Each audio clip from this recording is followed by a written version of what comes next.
Ladies and gentlemen, boys and girls, children of all ages, Bell to Bell Media proudly brings to you the best damn podcasters of the fucking world. Make it rain, mainstream. Yeah. Blackout the fucking rebel. Bell to Bell. Yeah. What you know about it? We back. Yes, sir. It feels good to be back. Ladies and gentlemen, as you can see, myself, DJ Mainstream, Blackout the Rebel, as I sit here and mess around with this damn... It's been a minute. There we go. Yeah. It's like riding a bike. Ladies and gentlemen, we are back. Yes. We live. We live, baby. We live. As you can see, we are doing something we haven't done in a while, and that's going live during an episode of WWE Smackdown. It's currently pre-recorded from the O2 Arena one night before WWE Night of Champions. Yeah. So I knew he was coming, but I didn't know when. But he's here, and I appreciate him being here, and I appreciate y'all locking in with us on a Friday night. And we got a lot to talk about. Yes, we do. We got a lot to talk about. Yes, we do. You're going to be with us at least until midnight tonight. At the very least until midnight tonight. Oh, yeah. But, of course, we're going to do our 2 hours here with WWE SmackDown, do our live reactions. And we're going to do something we haven't done in a while after SmackDown. We're going to do shooting the shit after SmackDown. Because last year, we did shooting the shit after Slammiversary. So, we got, all right, I'm with it. We're going to keep it in line here. But as we're starting off here at... Again, SmackDown is live, not live, but pre-recorded here in London with Trick Williams, our U.S. champion, and Little Yachty, who is probably the most entertaining, guest person in WWE right now. To me. Absolutely. So absolutely. I appreciate y'all. Again, TikTok, keep following. Twitch, keep locked in. Follow at Bell to Bell Media, please. More than anything, follow Bell to Bell Media. We love y'all if y'all do so. Yeah, but shout out to Yachty, because I even saw footage of him taking bumps and stuff like that, practicing with Trick. So he's locked in and he's really dedicated. You see him all right, can we talk? All right, we really about to get into it. We're gonna get into it. Can we talk about how Yachty is here more than Roman Reigns? Why is that? If that's how you really feel it, give him a title then. Why don't you make Trick and Yachty tag team champions? Put them in contention with the Street Profits. Lord, shout outs to them. Congratulations to them. Yo, shout out to the Street Profits for real. Shout out to the Street Profits. Honestly, it's very rare when I see a storyline unfold exactly how I would want to and how I feel it needs to go. Correct. Because when I heard that there was going to be a tag team championship match between Street Profits and Vision, I was like, okay, so this would be a perfect opportunity for Seth Rollins to come out and screw them out of the titles, right? Which will screw them out of the titles because he doesn't like them, obviously, right? But also strengthen that kind of bond, that if they will, they won't, they kind of situation between himself and Street Profits. You're right. Of course, Dawkins is really the cool, laid-back guy. He's with whatever. He's giving him the kind of courtesy. It was always Montez that was kind of on the fence. But this kind of sealed it and solidified it. What I was not expecting was your man, Joe Hendry, popping up. Oh, yeah. Say his name and he appears, ladies and gentlemen. Okay, side note. Why don't we have a female wrestler like that? Why can't we say her name and she appears? I've been saying Jada Parker for 5,000 times on the pod alone. Not even talking about my personal life. He just wants her to appear. Oh, yeah, because I'm a fan. So the first 2 milliseconds we're gonna talk wrestling. After that, I'm trying to slide in DMs. I'm sorry. I'm weak. I would be scared of Jey Uso, but he can't wrestle. He don't got a good windage, so I know I could take him. I'm sorry. Listen, I'm here. Fire all cylinders. So I'll be honest. Listen, I probably could take Jey Uso too, and I smoke weed on a regular basis. Trust me, my breath control after doing some eating is like taking 2 blunts to the face. I'm good on this side too. So yeah, we both could take them in. Yeah. And honestly, not for nothing, Jada Parker, sweetie, you're worth it. Absolutely. If I gotta get speared and get a super kick to a face, I'll take it. I'll do it. Working. But speaking of Jada Parker, now that I'm on here and I'm on bullshit, I'm sorry, go ahead. That brings me to something that I kept in the chat, and I was like, I don't want to bring it to the forefront of the podcast just yet, yeah. But no, we're gonna bring it here because I'm sorry, this doesn't happen every day like it used to. Because I relocated. Shout out to everybody in North Carolina, Charlotte, Southern Pines. Y'all know what it is. I'll be down there soon. Absolutely. I don't want to step on somebody's success by bringing up somebody else because comparison is the thief of joy. But unfortunately, that's kind of what we do here. We have to be unbiased and we have to be impartial. Very. As much as I want to congratulate Nikita Lyons for becoming Women's Evolve Champion, how in the fuck does she get a belt before Jada Parker? Yeah.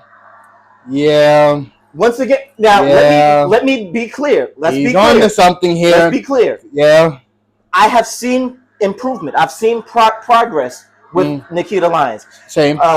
She's entered herself into LFG.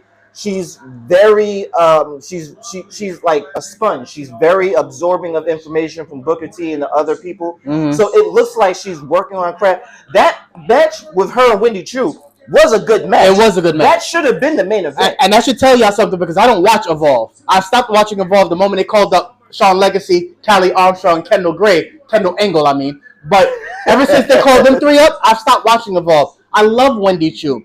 But I'd expected Wendy Chu to carry that brand for a while because she's the vet. Yes. She's a legit vet. Like, if you go in history of how long Wendy Chu's been wrestling for. Yes. But now you fast forward, you give it to Nikita Lyons, and again, we're not saying she didn't earn it. Not at all. No, we're not saying. I got it. What do we do now? Your live is not eligible restricted. Okay. Since when? Yo, we got back, and y'all already coming for our heads on TikTok. It wouldn't be nice if you wouldn't try to be blocking our shine. That's crazy. We ain't going nowhere. Listen, we got Bell to Bell Cups now. Shout out to this man. We got Bell to Bell Cups now. So cheers to that. Yes, sir. Cheers to the haters. Oh man. But yeah, for real, I honestly feel like we've gotten to a point where we're in a stopgap when it comes to what we're doing with some of these wrestlers now. Because if you go back in our history of Bell to Bell podcast and our videos, absolutely, we talked about this about 3-4 months ago. Why is Nikita Lyons in LFG? That's the first thing we said when they announced this upcoming season. The second thing was, I think literally a month. Oh shoot, sorry. Ricky Six came in the ring, antagonizing Trick and Yachty. Gave a cheap shot to Yachty. Yep, and he's coming back in the ring to get a cheap shot again. Yo, Ricky hit and run. Okay, what is he wearing? Some fashionable shit. He looked like Pac in one of his videos. Hey, look at me. It's Tupac, niggas. Yo, I can't stand Ricky Saves, boy. But he's getting a U.S. title match tomorrow, so we'll see. We'll see how the Riyadh crowd takes Wait. He's getting a championship match at Night of Champions? Yes, he is, because of the fact that he beat Carmelo Hayes. Was it last? Y'all can quote me on it. I don't know if it was last week. So whenever he beat him, yeah, he gets the title match. So do you think? I still think it's bullshit. So do you think it's because of that, or do you think it's because of the negative reviews and backlash that they're getting? That they had Night of Champions with actual no champions on that entire card for a good while. Honestly, I had said this last week when someone called it out on Twitter, and I was like, yo, you're right. We're the title matches. We're the champions on Night of Champions. The Women's World Championship, held by Liv Morgan, not being defended. The Women's Tag Team Championship, Paige and, was it Brie? One of them Bellas. Yeah. Not being defended. The Women's Intercontinental Championship, not being defended. Like, what are we doing? Now, granted, I just said all women's titles, so I understand. The Saudi government, don't cancel us, please. How they feel about women over there, and I'm fine, whatever. But there's other men's championships that are not being defended as well outside of the United States. The Intercontinental Championship, and Penta has not defended in God knows how long. When was the last time Penta defended that title? Anybody? Roman? Bueller? I don't understand. Where is the title matches? Whatever, man. Your part-time tribal chief. Part-time travel, not your travel chief. Yo, we gotta put that in the chat. Your tribal chief. I don't understand. So yeah, shit. That's funny. Our travel chief. I actually got a kick of that one, bro. I gotta put that in the shirt. I'm gonna put that in the shirt. Listen, man, I don't know. But since the last time we did this podcast, it's almost interesting how the transition of some of the wrestlers that we've watched and see where they were then and see where they are now. Absolutely. The first thing has to be, as we were sitting and talking about, is Nikita Lyons. Now she's an Evolve champion. What happens next? As I grab this remote real quick. Go ahead, sir. Well, I honestly, so you stopped watching Evolve for a while. Yes, I did. But for those of you guys who've been rocking with us for the beginning or for a while, you guys would know if you looked at our past videos, I was kind of like the Evolve correspondent. I will always give you a breakdown the very next day or Friday of basically what you may have missed. I kind of stopped doing that because it just really hasn't been the same. No. Kind of like he said, you had a few people get called up and some things have changed. And it's just not kind of what it used to be. Not to say that it was anything grand to begin with. No. But I don't know.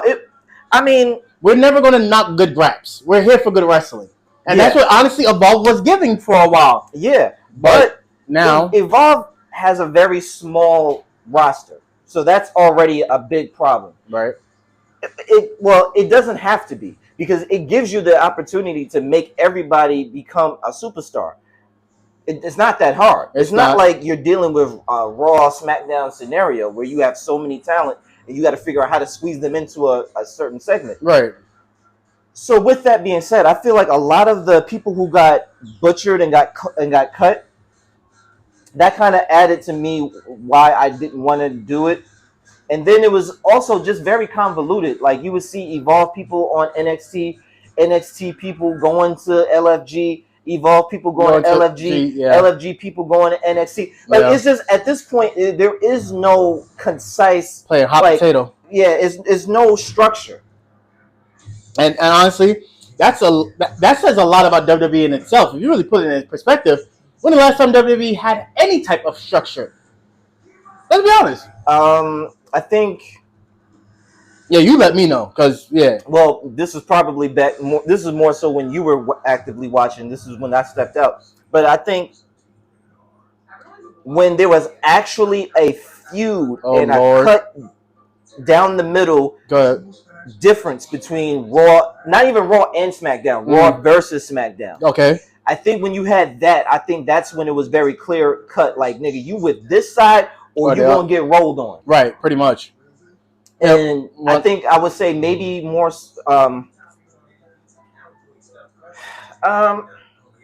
I think. Now let's be clear. The visionary had a vision, and it made sense. Let's not ever forget what we're seeing today is all a product of only one man.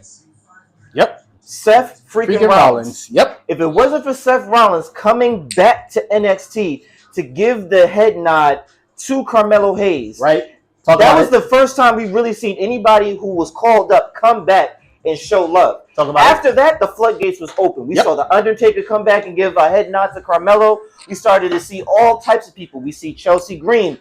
We see Natalya, obviously. We see all these great men and women. But now it's become too convoluted and it's become too crazy. I think they went too far with it. And now there's no structure and there's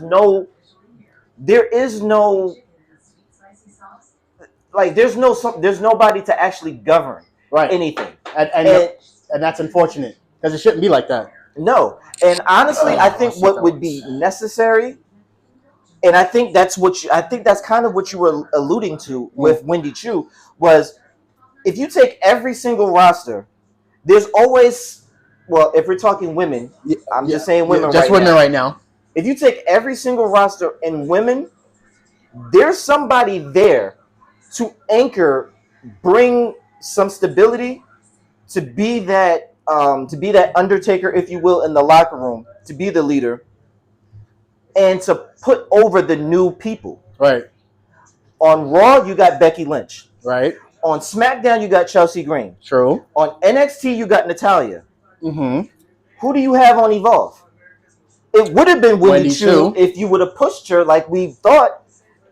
Which I thought was the plan, but right. I guess that was too easy, but you didn't even put her in really good. Well, there was the Kendall Gray thing where she finally spoke. Yeah, but that wasn't good enough. Yeah, for me. It wasn't. That wasn't enough. I don't think so. That wasn't enough. And the sad part is, it's not like what. Here's my thing. What's up? And this is partly, and now not only we are live on Twitch, live on TikTok, but I'm testing the YouTube stream here. So shout out to everybody on YouTube. Yeah, I figured it out. Shout out to everybody Let's do here it. watching us on YouTube right now. My thing has been always there is a level of respect that you have to give to the wrestler that's passing the torch to. Mm-hmm. I almost feel like the whole ordeal, like people had issues with Becky and what's the face?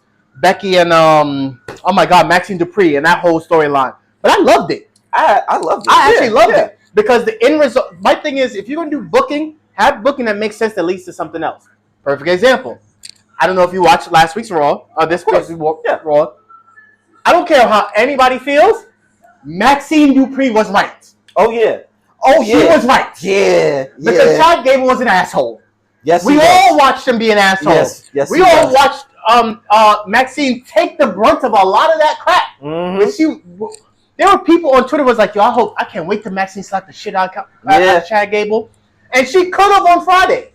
But you know what? She did it with her words. The reason why she gained that is because of her plights and her fights and all the other ordeals that she went through fighting Becky Lynch for the Women's Intercontinental Championship. So much so, she used it as a point when she said to Chad, I won my first title before you did. Let's talk about it. My thing, it has to make sense. It got to line up. If it don't line up, then what's the point of it? Yeah, absolutely. But as they say, also, if it don't make dollars... No. Don't do that because TKO might hear you. Oh, yeah, my bad. Yeah, that could further push their agenda. My bad. We're making money. No, you guys at the top are making money. Everybody else. While you cut people out of their contracts and undercut them and undersell them. Well, and then you're getting all of these other sponsors. So it's like, where is the money going? Only your pockets. A bunch of other niggas. Okay. Bunch of other niggas.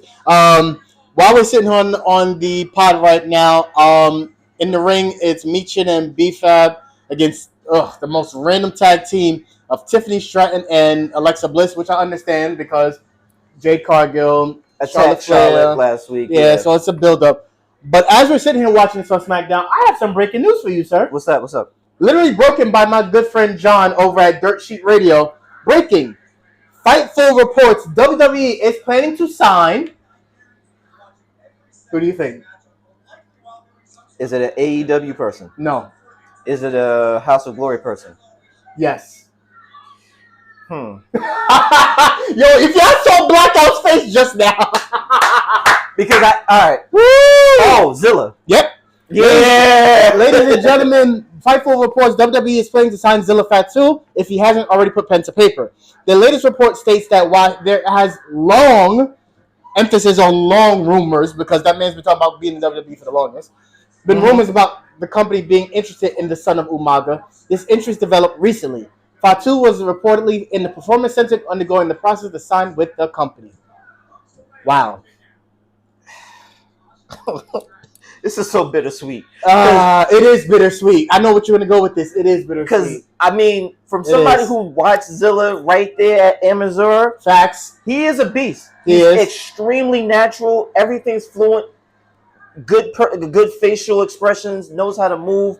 Knows how to get the crowd going. All of that. Checks all of the boxes, in my opinion. Right. But, damn. We are really going to get more bloodline storyline. Yo. Can Paul Heyman jump on the... Yo. I had sound effects, too. Yo. Can we get Paul Heyman on the chat real quick? Because I want to know what inning are we in. About 2 years ago, he said we were in the third. Are we in like the bottom of the fifth now? No, we're in a new era. Oh, God. We're in a new era. Did you enjoy the show? Keep watching. Yeah, anyway. All I'm going to sit here and say is, I'm saying this in two folds, and I think you understand where I'm going with this. Mm-hmm. One, I love Zilla, man. Absolutely. Zilla's so damn talented. He's really good. Yeah, he's so good. Like the way he combines a little bit of his dad's offense with a little bit of Roman, a little bit of Jimmy and Jay as well. A lot of Fatu. He does bullshit. He does a lot of Jacob. Facts. He does a lot of Jacob. It's fluent. Yes. Very much so. If you sat there and told me I would see a Superman Samoan spike, which is one of his finishing moves, bro, when he pulled that shit out of Amazon, I was like, oh, okay, I see what they mean. In person, it's a different feel. You're trying to kill niggas for real. Like, bro, for real. Because if you know, Zilla gets some height. Well, he a big dude to get some height like that. But for the other side of it, the negative part is I am so tired of the constant bloodline. Like, I get it, but good God, man, it's a lot. It's a lot. It's a lot. We already got so much going on with this bloodline civil war between Solo, the MFTs, the new bloodline. The first, what? No, I'm sorry. Roman calls it the first family with him and the Usos. Jacob Fatu and that issue. Now we're gonna add Zilla. But you know what? I'm exhausted, y'all. This speaks to what you were saying a couple of months ago. What wait, hold on. What Bernie Mac said? I'm tired of America. Fuck, I'm tired of America. Go ahead. This speaks to what you were saying a couple of months ago when you was like, there's definitely people at WWE who their only job and objective is to keep an eye out for publications and podcasts and media, things like that. Facts. Because I just so happened the other day to watch Killer Cross's new documentary. Oh, I didn't get a chance to. Really good. Is it good? I mean, it's Killer Cross, man. I mean, of course. What are we doing? Yeah. Shout to Cross. One of the things he was saying, because at this point they're covering that match that he had with Zilla. Okay. So one of the things that the interviewer was asking him was, do you see him having a future in like WWE or something along those lines? And he was like, yeah, I'm gonna be honest, I don't see why he hasn't been called up yet. He's like, he has it already. He was like, pretty much in some short time, he's gonna have that call, you know. And then he even they have footage of him after the match saying to him, like, I can see great things for you. You're either going to go get that call and you're going to go to those people and you're going to become part of that bloodline and you're going to have that seat at the table. He said, or you have it in you to flip that table over that part and do your own thing. And I was like, oh shit, that part. Now, so go ahead, because I'm going to follow up for that. Now, they just signed him right after that documentary. So it sounds like they may have heard what he said. And maybe they was like, all right, maybe it's time to pull the trigger. TikTok. Now, TikTok. If they were listening to him TikTok and they were listening to everything he was saying, can we have a situation where Zilla comes through and bucks the system? Worse than Jacob. What's worse than Jacob? Because Jacob was on his bullshit when he got signed. Yeah, but Zilla's young. And you know that young, impetuous, one foot in the streets, one foot in the business. What they say, young, dumb man. Let me not finish that. Yeah. Let me not finish that. I get what you mean. Yeah, man. But now my follow-up to that is about, I want to say maybe 2-3 weeks ago. Y'all can let me know on the comments. I will check the stream in a minute. I forgot what publication. But somebody interviewed Zilla and asked him, we know over the years you've been very dead set on WWE. But can you see a world where you sign an AEW? And he said straight up, no disrespect to anybody over there because I have friends over there, but WWE is my home. My family is from there. My family was raised in that. My uncle brought me in to the world of wrestling when he got signed. No disrespect to AEW. I see it happening. And I almost feel like that on with Killer Cross's documentary is what brought it together. It's like, oh, so he's not going to go there? Because if you remember correctly, he had a banger match with MJF right there in fucking Amazura. I missed that one, but I know he did. Yo, that was such a great match. To the point where I almost felt like when it was done, MJF was going to be like, yo, bro, welcome to AEW. The way the match ended, like he had great ring psychology. He was working MJF's arm, breaking him down, doing all the heelish stuff right back at MJF. MJF ended the match, legit shook his hand and was like, you're going to be something one day. And he said it in front of the crowd. And this was literally 2 weeks after Jordan Oliver and Alex Price, Busted the Brain, got signed. The same way.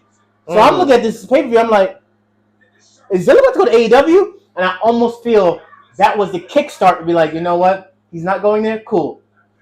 Let me go ahead and sign him. That's what I feel like. I feel like the combination, it was a perfect storm.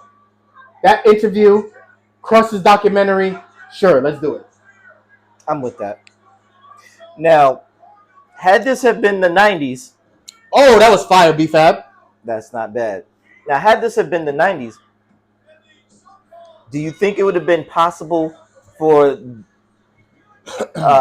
Zilla to go to AEW and we get a whole invasion with Zilla and his people? Yes. Before you even finish it, yes. Yeah. Yes. Because in a perfect scenario world for me, so I actually asked this in one of, because we have like 3 different Bell to Bell group chats, y'all. Just because there's always something going on. We have a chat on Instagram, we have a chat on TikTok, Messenger, and on Facebook Messenger. I said this, in the Instagram chat.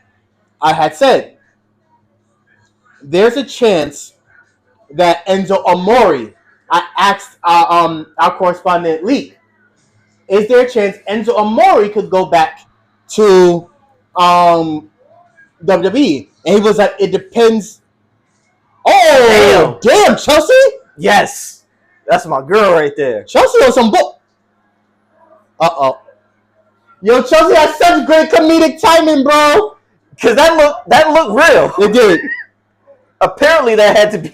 Yo, Chelsea. I love Chelsea, man. I love Chelsea. Sorry, Chelsea just came in and did the save for Tiffany, bro. When Chelsea becomes women's champion, I don't know what I'm going to do, man. Yo. She is single-handedly carried. She's the Seth Rollins of the women's division on SmackDown. Yo. What a comparison. With or without a belt, she's going to get you where you need to be. She's going to get the people over that are on their way up. She's going to create a good feud. It's going to look good and believable when she gets the title, and she knows how to defend it. Even when she's a heel, she knows how to avoid the challenge, like the confrontation and fights to make it interesting the way all heels do. Man, I almost feel like we're at a point where there are too many free agents we want to get signed and not enough opportunities. Because if we lead it back now, because again, we're talking about Zilla, so if y'all checking in with us on all platforms here, Zilla Fatu has rumored to be signed to WWE. I truly believe, more than anything, and this is me spitballing and also fantasy booking here. Zilla should not even touch the main roster. Zilla shouldn't touch the main roster for at least a year, maybe 6 months, but not a year. I need him to wreck shop at NXT first. Okay. I need him to wreck shop at NXT. And the reason I'm saying that, because we're almost at a point where I had no idea, speaking of the devil, Solo Sikoa is on TV, on the SmackDown with MFTs, Tama and Tala Tonga. Uh-oh. It's bad when Meta AI sent me a message about this today. So Tama Tonga is pissed that Solo went to face Jimmy and Jay, and is now going through the motions here. I could get that. But anyway, as I was saying, I believe Zilla should get to a point where he dominates in NXT. Why not? Give him an opportunity to be who he wants to be as this larger-than-life next version of his dad, next part of the Bloodline legacy, but make it his own story. I think he could do that in NXT because I honestly, and I don't know if you feel the same way, NXT is lacking in the top of that men's division. They are. That is true. I mean, honestly, once we had that, once we had that push of, Carmelo Hayes, Trick Williams, Obafemi, Javon, Ethan Page, Ethan should have won the NXT championship again, in my opinion, but that's just me. Yeah. I mean, it's been a little slow. I mean, thankfully we got Tony D'Angelo, who's our Super Saiyan Senior. Super Saiyan Senior. But yeah, it had, because honestly, I was gonna say I'll do you one better. Make Zilla go to Evolve. Get a lot of eyes and ears there, because it won't be for him. It'll be for them. Oh yeah. Okay, good. I'm glad you said that. No, he doesn't need it, but Evolve is definitely what NXT was back in 2012. Oh yeah. So to get more attention and get the right attention, have somebody who's a huge draw. If you know, go there and start to just dominate. Don't have them there too long because it's not going to make sense. But have them there long enough to where it's like, hey, what the fuck is that over there? Oh yeah, that's that Evolve thing, right? Right. They got Zilla. All right, now I'm going to watch. And then you start to see all these other people. You start to see the Cappuccino Jones. You start to see Who else did they got that's still good? It's Gal. Whenever he comes over, Jack Cartwheel when he's not in AAA. Oh yeah. Honestly, I need to see because I watched him on the Independence, but I need to see Chad Starboy Charlie get more burner involved. Starboy, he came in. Starboy Charlie before he was Chad Starboy Charlie. He was Starboy Charlie on the Indies, and he's fire. He has. I'm gonna put you on some matches. That boy there. That boy good. That boy good. But I need him to get more reps on there. Honestly. I don't mind that if I think about that. I wouldn't mind seeing Zilla taking some burner involved for a while. Yeah. Why not? And then honestly, the way that things are so sloppy, you can have them go back and forth on NXT Evolve anyway. Yeah. And then you can even have that into being in the storyline. It's like, yo, whose brand are you on? He's like, I go where I want. Can I be honest with you? Yeah. I wanted to say this. I'm glad we're on the pod saying this now. Listen, don't kill me. Because I feel like that man may be a little bit aggressively on another side as I'm getting messages. I will check those in a second. If Zilla goes to NXT, I don't see a reason to keep Keanu Carver for but so longer. So wait, you want to cut him or push him? Cut him or put him back in Evolve. But honestly, I'm probably one of the few because I've seen several people on my social media feed say it as well. I'm not a fan of Keanu Carver, or how they built his character at this current point. Why is that? Can you see Keanu Carver make it on the main roster with the character he has right this moment? I mean, yeah, because fuck, if you can do Crime Time, why is Keanu Carver such a reach? Because don't you think this is gonna sound hella racist? We've seen it before. Yeah, don't you think we have enough big black niggas? Am I lying, y'all? Am I lying?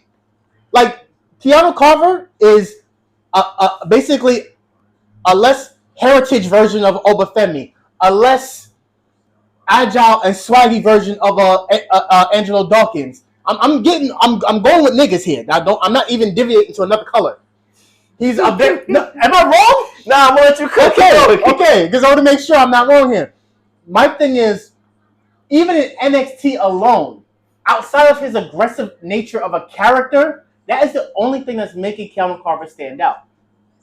Because fair assessment. Because I get where he's like, even in his backstage segment, he was talking to Stone, and I'm like, yo, bro, he's squaring up with somebody like, what's wrong with you? Squaring up with the fucking GM because you ain't get the title shot. Bro, relax. You just got here.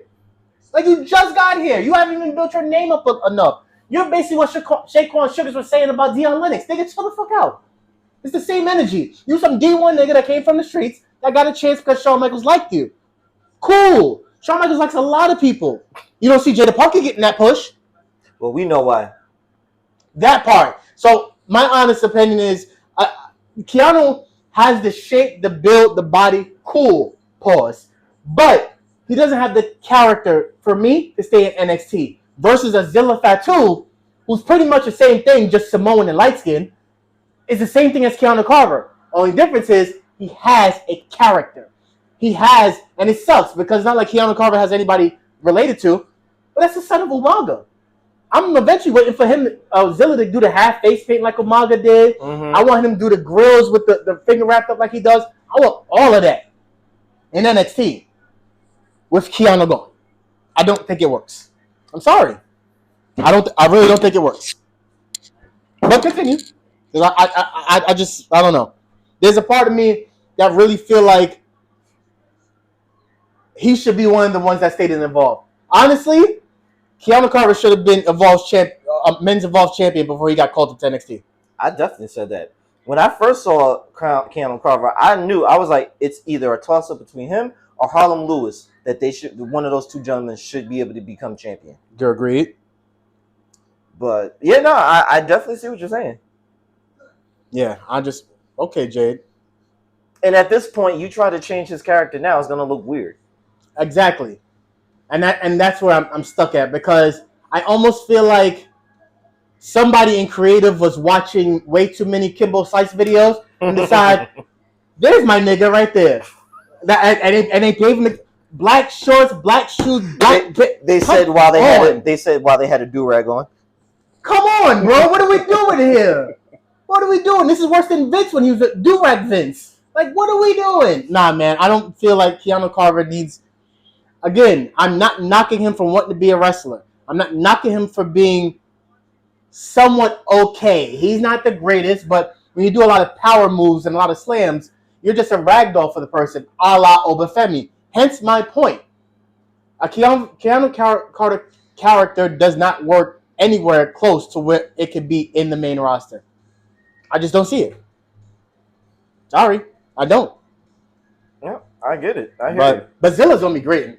Oh, he's going to be amazing. He's going to be amazing, man. Without a doubt. It's going to be amazing. As we're sitting here watching, I guess, I forgot who came out before him, but Rey Fenix is out with the AAA, the AAA Cruiserweight Championship. It was Fraxium, so I think Nathan Frazier. Probably a title match. Yo, shout out to the, Triple H's hard booking, man. My man was like, well, I got Penta with the Intercontinental Championship, and Trick is way too hot for the US with the US title, so why don't you go back to Mexico and win that title and bring it to SmackDown? That's the only way Rey Fenix is getting any burn. Unfortunately. It sucks. But whatever. Here we are. But anyway. Rey Fenix is going to put on a banger. Oh, absolutely. Without a doubt. But let's get back to what we were talking about before him, why we watched this banger. Your feelings about, and if y'all haven't watched, I can turn it off now. We apologize in advance, but now 3 days has passed, so catch up, nigga. Ladies and gentlemen, if you didn't watch NXT, let us spoil it for you, because an ongoing beef that we have is the fact that Jada Parker is not getting what we feel is the just due on NXT TV. Now, granted, you can say what you want about Miss Parker, but the improvements that she has made since she came back that second time from injury has been significant enough that you could be putting her in a certain, I won't even say bracket, but more so she should be continuously in the upper card of the women's division. It's not crowded enough that she can't be. So there's no reason that you could explain to me outside of character building, which is what the internet loves saying, why she would take an L again. Why is she taking an L again? Why? I don't get it, y'all. I don't understand it, y'all. I'm tired of America. You can't, like, because we're in the ruthless depression era, you can't say something like trust the process. Nope. That don't work because this is not, it doesn't look like it's leading to anything. Nope. Because even when you have the segment backstage where it was Nikita Lyons and who else was it? Was that Sloane Jacobs? Yes. They was talking shit to Jada in front of her face and she was just there quiet. That's not the Jada we know. No, not at all. Oh, no. Was it Sloane? That was Carmen Petrovic. Oh, yeah, Carmen. Sorry. That's Carmen. Carmen. That new little faction that they're trying to cultivate. Which, honestly, and you may not know, I didn't really know until I did my research, but Perros del Mar in AAA is a very legendary faction. And the fact that they chose Carmen Petrovic for it says multiple different things, but I'll let you finish about Jada Parker. But for me, there's no way Jada Parker would take some bullshit. Sorry, I love Carmen, but not for some Carmen. Yeah. Nah, we're not doing that. Now, from Carmen? Nah. Now, it was a nice little nostalgia thing seeing OTM sit down and try to, like, socialize. And try to get her spirits back up. But other than that, what's good? Yeah. Ladies and gentlemen, our illustrious producer, engineer, what have you, Yano, come. You're gonna have to, bro. You're gonna get seen on camera regardless. Yeah, bro. basically. Yeah. So just figure it out. Come on. Yeah, get in where you can fit in, man. Oh. Yo, Yano about to knock over the whole thing. You good. Hey, what's good, brother? What's up? What's up, man? Tired as hell. I hear that shit. Yano just showed up, y'all, and the whole team is technically here, even though Yano's never on camera. Yeah. So, but squad. We outside. Mm-hmm. Shout out to y'all. Y'all know what's good, bro. Oh, okay. Yeah. Yano just came from a video shoot. I tell you, hardest working. What's up, man? Hardest working man in the business. Yo, we need to get a dap going for y'all. Like, everybody got a dap with one another except y'all two. Yeah, right? Yeah. Y'all need a dap. We all need one. Like an official bell-to-bell dap. So I know we got one. We got one. Two. We got two. We got two. Because we didn't do the second one. Rest, bro. Rest, bro. Yano's out of it, bro. Shout out to Yano. Came all the way from the city to make sure to come here to the podcast. That's from Charlotte, from Manhattan. Don't care what y'all say about distance. It's a lot coming to Queens, bro. Shout out to both of these men here. I appreciate y'all. If it's important to you, you'll make a way. If it's not, you'll make an excuse. So that part. But yeah, man. I mean. But yeah, Jada Parker. I mean, I think there's a level of favoritism. I do think that she is getting like pow-pows because of this whole situation between her and Jey Uso. Very true. And honestly, that brings me to a question where it's just like, what is more important to you? Your relationships, your personal life, or your career, your brand, what you've been working towards, how people view you, how you're going to be remembered. At the end of the day, people are not going to look back 10, 15, 20 years from now and say, oh yeah, Jada Parker, she goes out with Jey Uso. No. I don't think that's how Jada envisioned her trajectory. That's going to be non-relevant soon, but go ahead. It should be non-relevant to her today because that's not what you strived for. You know how that should go. I give a lot of jokes behind the scenes and even on in front of the camera about how these two gentlemen need to get in the ring so they can bag themselves a nice little wrestler baddie. Because all the rest it's like high school where the football players were dating the cheerleaders. Everybody is dating each other. Like, Robin? I can't be on camera catching the seat. Right. Nah, you got it. Just stand it up on the damn tripod. Nah. Okay, so then, nigga, what's your excuse? Nah, Huh? Yeah. What was that? Yeah, exactly. Yeah. Y'all made a very good point. Nah, I'm the manager. Oh, fuck out of here. I'm the manager. Listen, I'm in the place from the background. Sexuality, black fanatic. He came up with it. Whose side are you on? Hey, type shit. My nigga, whose side are you on, my nigga? Whose side you on? All right, whatever, y'all. And you know what's funny? I hope he clipped this up on Opus because this is gonna be very, very funny in a few weeks. But anyway, I always make that funny comparison and I make the funny jokes because I mean, you name them, somebody. You name the baddest chick in wrestling, somebody is dating them to some degree. I mean, Stephanie Valkyrie is dating Miles Bourne. Roxanne Perez is dating Drake Moreau. Yep. Carmen Petrovich is with Cam Hendricks. I don't think you knew that. Yes.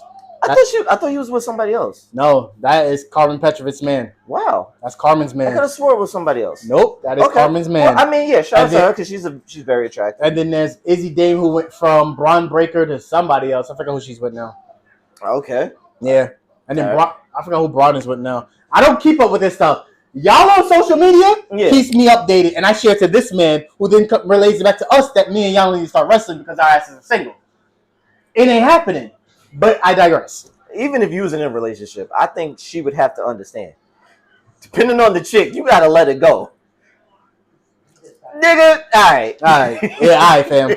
You got it. Whatever. All right, buddy. Whatever you say. Again, as we're live here on, y'all don't know, we're live here on Twitch, here on TikTok. Shout out to both y'all. But for the first time ever and our longest, we are also live on YouTube. Yes, we are. Shout out to the tablet I got from one of my good folks at the 9 to 5 who supports the podcast. So shout out to you. I won't name names, but shout out to you and we appreciate you. Again, and Yano hasn't seen it yet. Cheers. Yes. Cheers, brother. Oh, we got you right now. Yeah, there should be one over there. No, I got him. I took that one. No, I got him right now. Okay. Keep it locked, y'all. We got Yano right now. There you go, brother. Yo, shout out to Blackout the Rebel, yo. For real. That's all black right there, Yano. Listen, man. That's all black. It paid me to get that Knicks colorway, though. You be all right. You tough, right? Fuck out of here. You all right. You tough, right? But anyway, getting back to what we was talking about. It's like, all right. It's very important that if you do find somebody or you do find a connection that you want to explore that. Always. Because, finding somebody that really gets you, that really understands you and all that good stuff, that speaks, life into you and supports you, all that good stuff.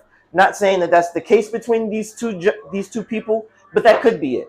Whatever it is, it's very rare. You don't find that all the time, or it could just be something as simple as physical mutual attraction. However, is that enough to jeopardize what you work for? Right. Like right. Somebody like Jada, I would definitely want her to really think about that, because she's, like you said, she's coming back from an injury. Mm-hmm. It's very different from somebody who's been healthy their entire career. Correct. So this is your second chance, but you're screwing it up. So now this is kind of like your second and a half, third chance. Low key. I didn't even think of it that way. You're right. I mean, I hate to say it, but do we want to envision a world where Jada Parker becomes a Nikita Lyons that keeps dropping down divisions? Yeesh. What, you're going to say Jada Parker's going to be the Evolved Women's Champion? And no offense to Nikita Lyons, I don't see Jada Parker being Evolved Women's Champion. It wouldn't make sense. It don't. If you do that, you don't have her run through everybody on a Callie Armstrong type of trajectory, it doesn't make sense. Right. But even if you do that, that's disrespectful to her at this point. Like, we're talking about a woman who beat Michin in her own type of match. Yeah, we're talking about somebody who went toe-to-toe with Lola Vice in the underground match. Although she didn't win, she put on a banger. And you don't just stand up to Lola Vice in that type of match. That's not easy. No, not at all. And the sad part is we're now getting to a point where I almost feel like, I don't know, I said this to who? Who did I was talking to about this? I think somebody on my Instagram or on my Twitter. I forgot who. But I had mentioned, like, now that Jada is, like, losing her steam. Like her steam, her energy, are we going to rebrand her character? Because it almost because hear me out. The way she answered OTM almost felt like, I got to figure it out. And almost like, yo, I don't know, man. I almost, storyline-wise, I can see her taking the L from Natty, then going to the dungeon, and then maybe rebranding herself as like a dungeon head. Something like that. Like we're gonna see a shift and change in her character drastically. Because we already saw her submissions. Yo, did you see some of the submissions? Yeah. This is what I'm saying. Like there should be no more. I don't care what y'all say. I like what Jada was doing with submissions. That man called it. I mean, I do think of myself as something of a visionary. Maybe a little bit of a revolutionary. Yeah. Listen, man. I'm the voice of voices, but that man, that's the visionary right there. Because he definitely called it. I think it was on the actual pod, or was it a stream? It was an actual episode. That man said straight up, Jada Parker, you should be a submissionist. And I was like, I will never forget my face. We gotta clip this. We gotta clip this. We gotta get that clip. I said, I'm like, I don't see. He's like, no, hear me out. And I remember him breaking it down. Oh my God, the parallel park. I will never parallel park. I was like, yo, that's a fire name. Yo, park her. Yes, go for it. And I'm like, maybe that'll work. And then she started doing, I think she did like a half crab. And I'm like, she was doing some shit. Is she about to pull out submissions? And I'm like, yeah, this is what we need. This right here. Now, if you let her take that L, but have it to where Natty shakes her hand and gives her respect and pushes and puts her over, that's a very different scenario. But you just have her get beat, and now Natty's chilling with Carmen and Nikita. The most random ass pairing. That's a random ass blunt rotation. I know that. Yeah, that's a random ass blunt rotation. Those three do not go together. A fucking Canadian, a fucking hippie, and two Canadians and a hippie. Like, this sounds like the beginning of a bad joke. Carmen's Canadian? Yes, Carmen's Canadian. Okay. That's why it made sense her originally linking with Natalia. Because I thought she was going to be like one of those Canadian prodigies, dungeon prodigies, because that would give Carmen, outside the fact that, big ass sword, she kick your head off, it adds a layer to her character. Mm-hmm. But when they kind of scaled it back and then I see her more involved, I'm like, come on, man, what are we doing? And now she popped up on AAA, which again, I'm okay with, but don't then turn around and have her come back to WWE on NXT, and now all of a sudden she's sitting here like shadowing Natalia, not having barely any speaking lines and talking shit to Jada. No, Jada will rock her shit. Like, don't do that, man. It's odd. And it's odd to Jada's character too, but whatever, man. That's what they're doing here. That's what they decide to do. So right now on the screen on SmackDown, we got Damian Priest and R-Truth, the WWE Tag Team Champions. And the War Raiders. And the War Raiders, the AAA Tag Team Champions. Okay, I'm sorry. I'm still not over this. You want to know how I know that she's being targeted? What's up? We're going back to Jada. Remember when Soul had her final match on NXT against Zarya? Yes. Zarya beat her. And then the next thing you know, we see her end up on Raw. Yep. Remember Blake Monroe's last NXT match? Nigga, you remember Blake Monroe? Damn, I was not expecting that shot. This nigga ain't shit. You remember Blake Monroe? Oh, damn. Shit. Because she's been doing her promos on SmackDown. We know that that's coming. I think maybe Night of Champions. I think that would be an opportune moment. Bro, well, obviously she's worse than like slow roast sex because I've been waiting for her to come for the longest now and she's not coming yet. Nigga, you know getting lockjaw. Like you know how much bite down. Like cause what we doing? She could be on SmackDown right now. Yeah. I could easily insert Blake Monroe into the world title picture just for the shits and giggles. Put her in the U.S. title picture. Same way you did Ricky Saints. And yet Blake Monroe's too busy in her fucking bubble bath. Bro, I hope her skin don't turn prune when by the time she shows up on SmackDown. How about that? That's all right. What the fuck we doing? Still hit the senior citizen ass. I probably would too. But go ahead, continue. My original point. Yep. Remember Blake Monroe's last match? Yeah. It was that was the stand and deliver. Yes. Against Jada Parker. Oh shit, it was. Where Blake won.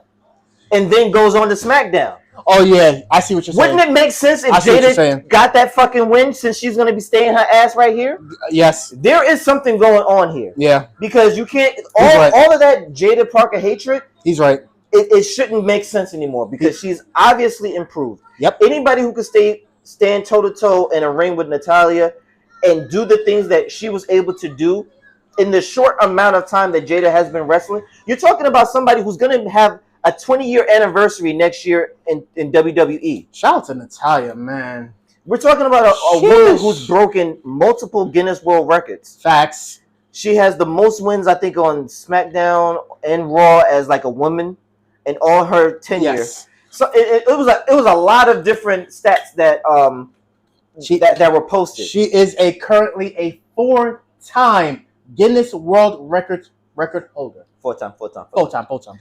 So you're talking about somebody like Jada Parker who originally who does not have a wrestling background. Right.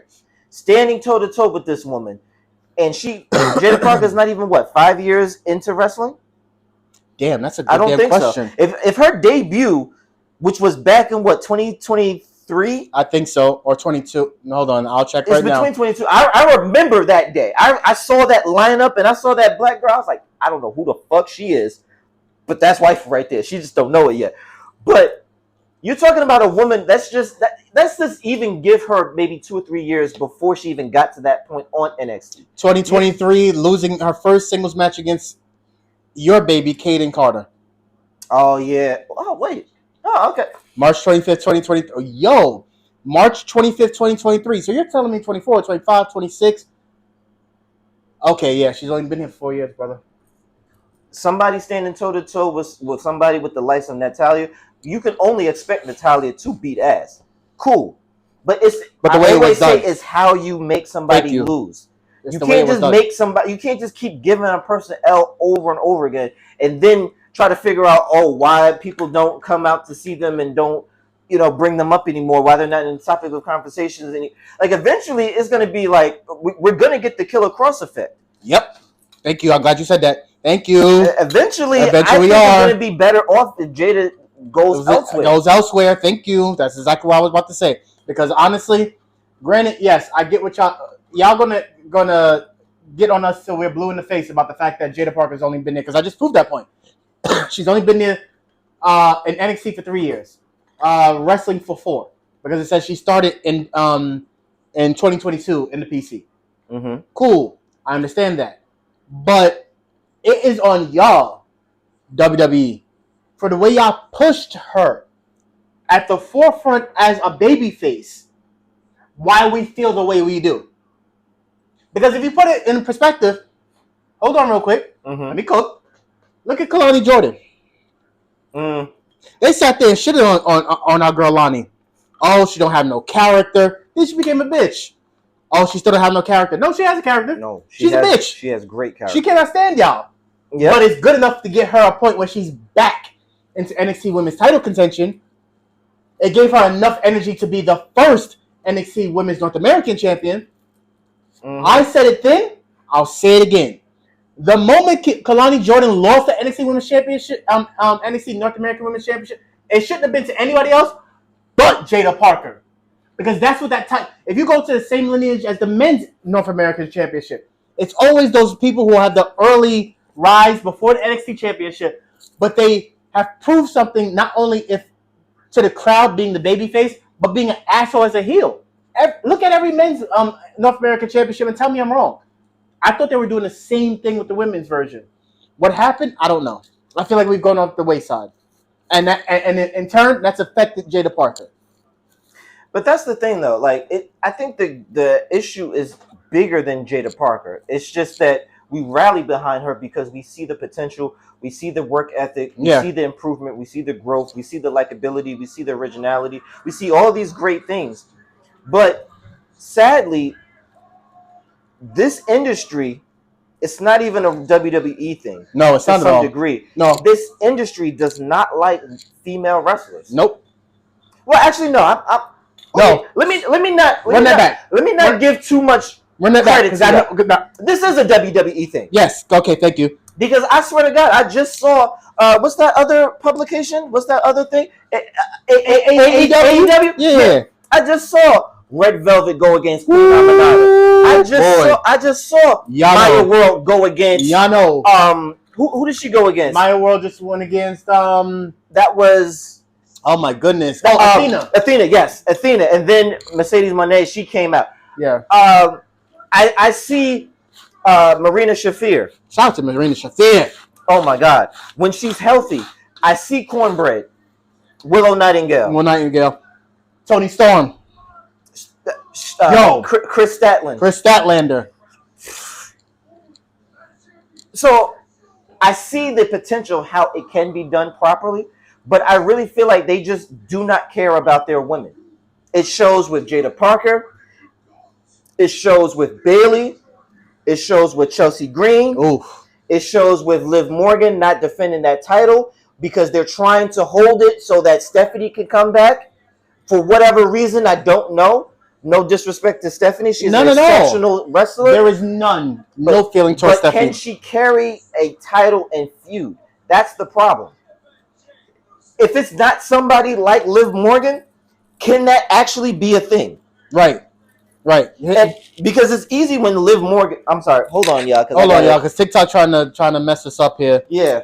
Per usual. Shout out to y'all though. If it was the other way around, where Liv is fighting from behind and Stephanie has the belt, would we have the good go back and forth that we have right now? Because Liv is good, is a well-rounded wrestler. Stephanie, not the greatest person on the mic, and unfortunately, she kind of needs to get better.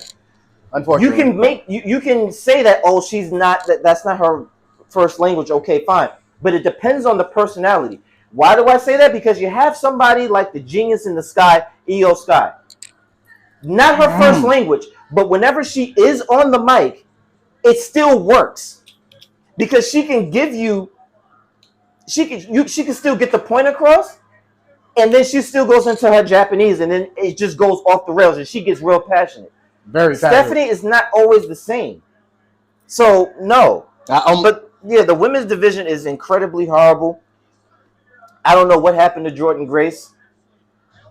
I don't know what... She's on main event. Okay. What the hell is main event? WWE main event exclusively airs on YouTube. Matter of fact, I put it on for... Oh, my God. Is this kind of like a Saturday night main event thing, or is this kind of different? There's this kind of like an evolved thing that's on... main roster. All right, WWE. Y'all got too much shit. Y'all really need to chill the fuck out. Huh? What happened? We gonna talk about the fact that they keep giving like people who come back from something like championship. Oh, we could talk about that. Every time somebody come back, all of a sudden someone wins the title. Only thing they haven't done it for was Jada Parker. But who are you speaking about? What's her name? Paige. Oh, Paige. Oh well, there's a reason why Paige won that title, y'all. Off the top of my head, who else won the title recently that came back? That came back and got the title immediately. I'm all for it. I understand why Paige got it, and I'll explain why. Oh, what's her name? Morgan. Liv? Oh, we knew Liv and Paige, same reason. Liv and Paige winning world titles as soon as they came back from injury are both for the same reason. White girl money. Yeah. White girl money. I don't care what y'all say. Because at the end of the day, and y'all gonna cancel me for it, and don't care.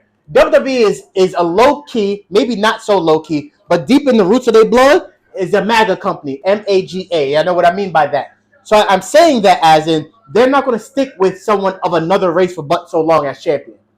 So, Paige, let's be honest, regardless of the fact that she's of English background and what have you. Still white, though.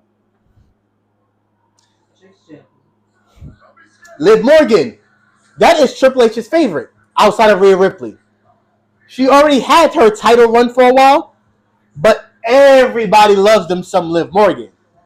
Of course, it makes sense for her to come back, and again, because of the fact that that title was just lingering around anyway, because after Stephanie Van Keur, let's say Stephanie Van Keur didn't have a Liv Morgan to fight at WrestleMania. Who else was going to fight for that women's world title? I don't know. Maybe somebody that's nicknamed the motherfucking Prodigy. Listen here. Yo, I'm going to say this. They are... Me and him going to cook on this. It's becoming so difficult to still be Me and Black about to cook here. Me and Black about to cook here. Let me let y'all know.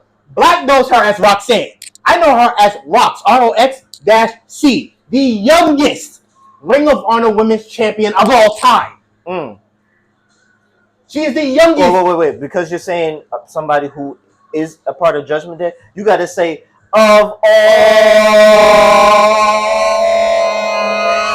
time. Yeah, he's right. But my thing from this whole, because my point is gonna go back to the Judgment Day. I hope you know that. Okay. When Roxy was doing her damn thing, starting out, we all felt the same feeling that eventually she's gonna get to a point where she should be a main attraction. Yes. Regardless of her height, she can fucking go. Yeah, who cares about height? She's a great wrestler because that's one of the many things they say about my poor Roxy. That she's very short. Women are naturally short. So is Liv. So is Alexa. What the fuck are we talking about? But anyway, EO. But anyway, as I'm continuing here, there's no reason why someone so talented as Roxanne Perez, who y'all as WWE had to go out and get Julia from Japan, who was rumored to go to WWE, go to AEW for a while, had to sit there and get a Stephanie Van Keur, who's great in the ring. Forget promo. She is great in the ring.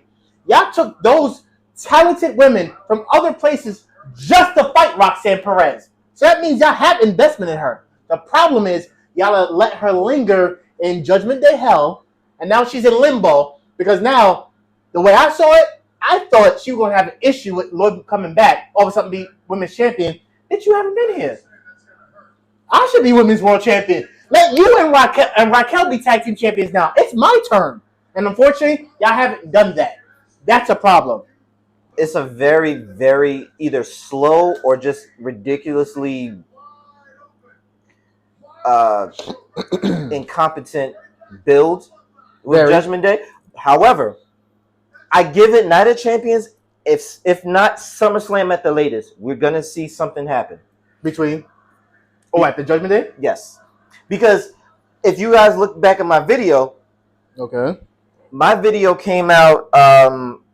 My video came out a day after Raw, where it was doing the semifinals or whatever of who's going to be the woman in Night of Champions and all that. Oh, okay, yeah. I was saying it would be so crazy if you have the final 3 women be in the Judgment Day. I've never seen a situation where the person who's the fucking champion is in the fucking competition. Yeah. So that's weird already. That's weird. But that's something you can use. because you have Raquel in the shit as well. You also have Roxy in the shit. What happens if one of those women, it don't really matter who, because it could be the same turnout, but it becomes better if it's Roxy becoming the winner. I agree. You have Roxy finally go against Liv. Now you give a situation where Raquel is in the middle. She can't interrupt because who is she gonna? Which side she gonna choose? Same thing that would happen if Raquel advances. Now you Correct. got Roxy in the middle trying to figure out who.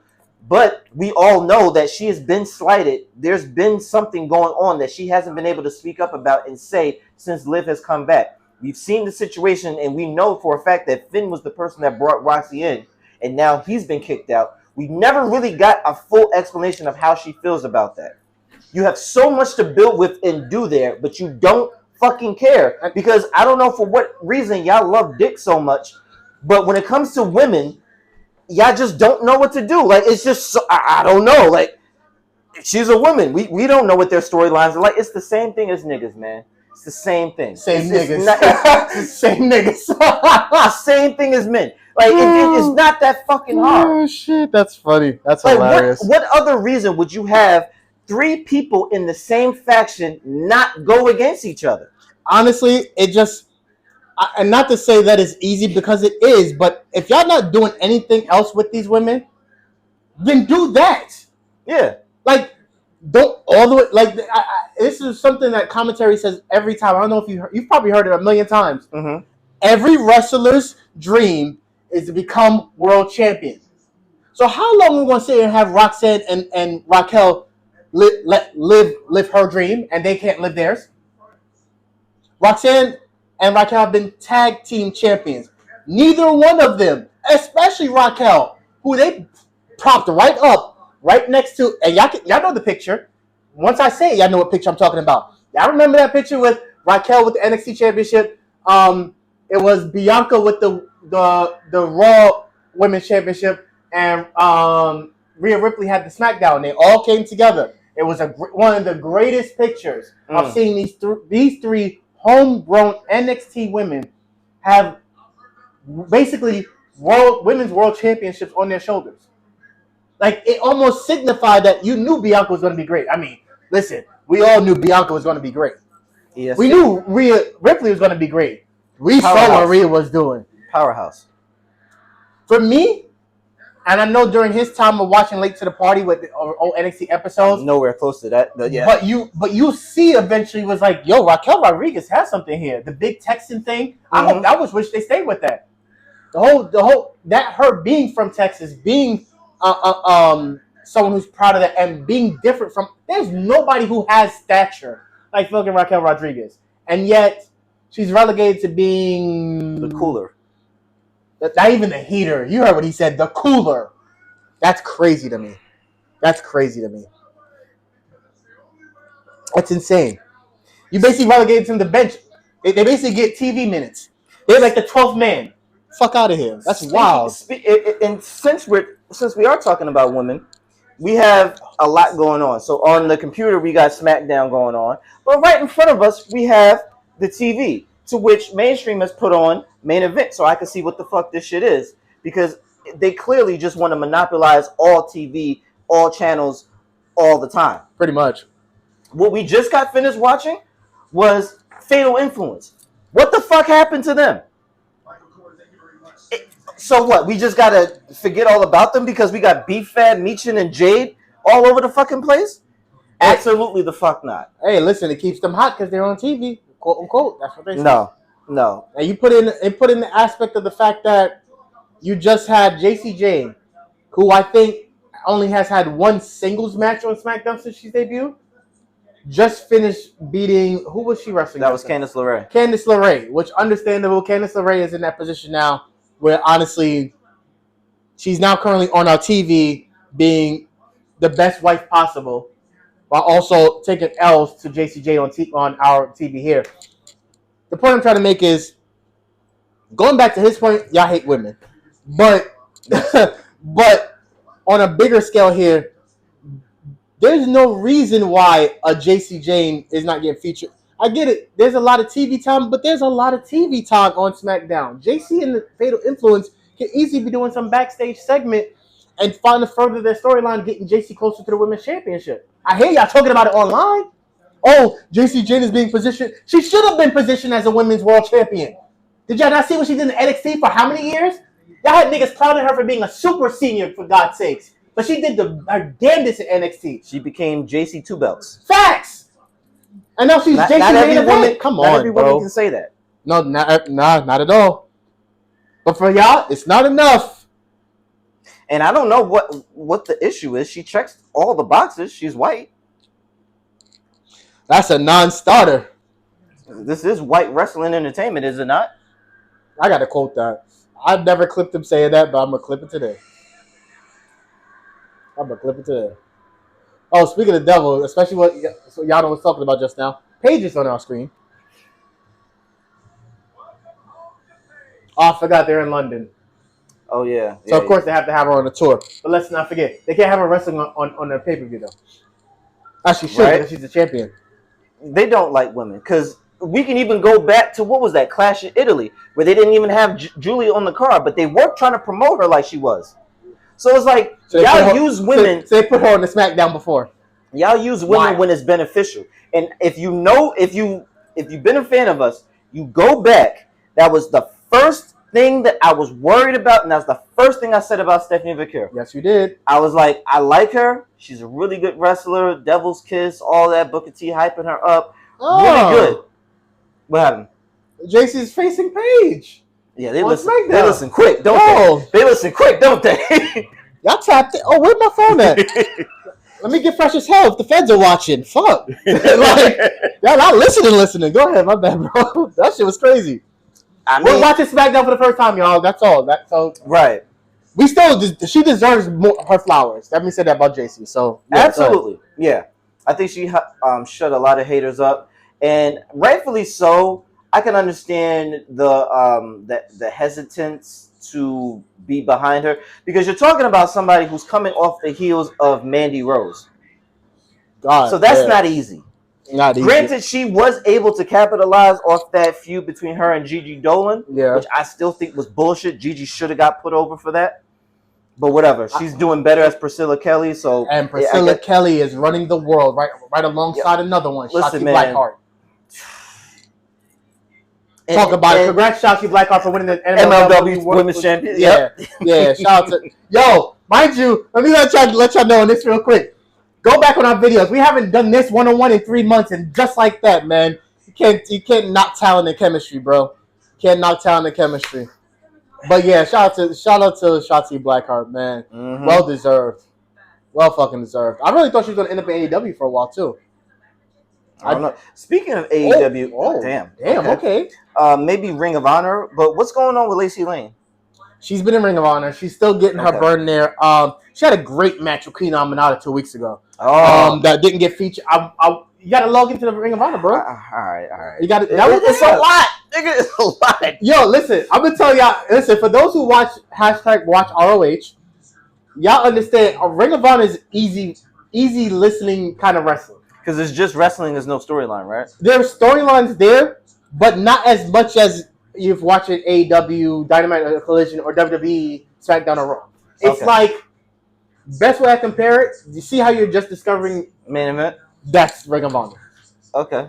It's kind of like main event and Evolve rolled into one. All right, I got to tap in, because anything that Queen Aminata is on, I got to watch. It got its own app. Huh? It has its own app. All right, bet. Yeah. All right. Listen, I pay my $9.99 monthly just so this podcast can watch as much wrestling as possible. So, well appreciated, because we do our best to make sure that we're giving you always all the tea, all the info, always. And the fact that you guys even now probably surprisingly look at your phone like Brother Bud Live. All right, what mainstream talking about? Or what Blackout talking about? It's Blackout. I'm here, and then I'm here on the casting couch.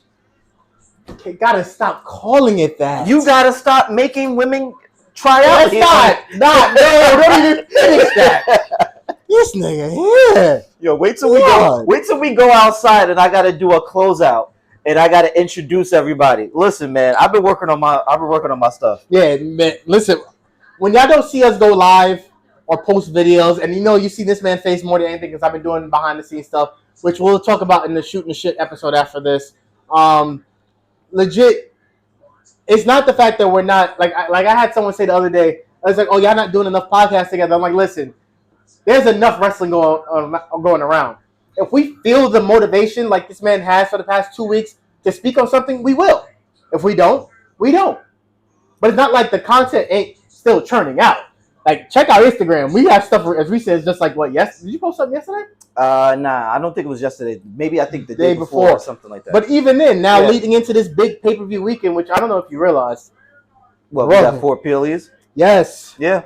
So, like, you're going to see a lot of us all weekend. On top of the fact, hopefully, as our illustrious producer, shout out to Swiss Visual, Swiss TV, Yano's in the building.